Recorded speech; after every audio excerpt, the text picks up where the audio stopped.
ए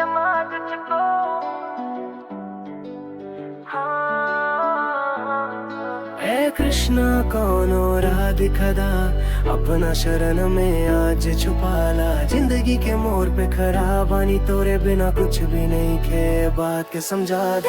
कृष्णा कौनो राह दिखदा, अपना शरण में आज छुपाला। जिंदगी के मोड़ पे खड़ा बानी, तोरे बिना कुछ भी नहीं खे, बात समझा दा। सपना लेके चल रहनी दुनिया में, तोरे मूर्ति में आंख भीज गेल बा। सब कुछ लूटा के पूछता बतानी, कृष्णा कौनो राबा जेकर उजियारा मिली हमरा।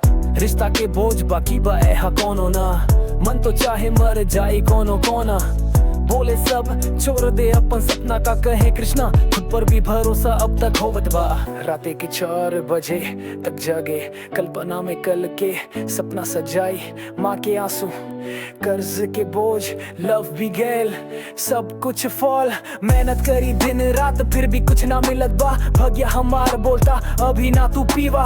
डिग्री बा, टैलेंट बा, दर्द भी बा, तब वो का तानी कृष्णा के साथ ही बानी। कृष्णा कौनो राह दिखदा, अपना चरण में आज छुपाला। जिंदगी के मोड़ पे खड़ा बानी, तोरे बिना कुछ भी नहीं खे, बात समझा दा। बानी बाकी कबो ना चिल्लाली, छाती पे पत्थर मुस्कान बनाए ले। लोग कहे पागल, समझे ना था तू भी, भगवान आज हमरो दिल बानी।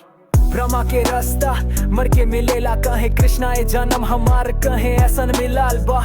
तनी छूड़ा तनी भावना में बहे दाए गोविंद, हमार जिंदगी की गीत गावे दा। कोनो घर नेके, कोनो राह नेके, सपना के पीछे पूरा जवानी बैठे। कैफे में कॉफी, यूट्यूब पे ट्रैक, सब कुछ करके भी बानी अभी तक बैक पर। हम रुकने नी ना राधा, कृष्णा नाम जपनी। कल्पना में भी मादा तोरे नाम लेनी। ए दुनिया से ना जीते हम ताका होई, जवन खुद से जीत जाए उहे तारा जा कहाई।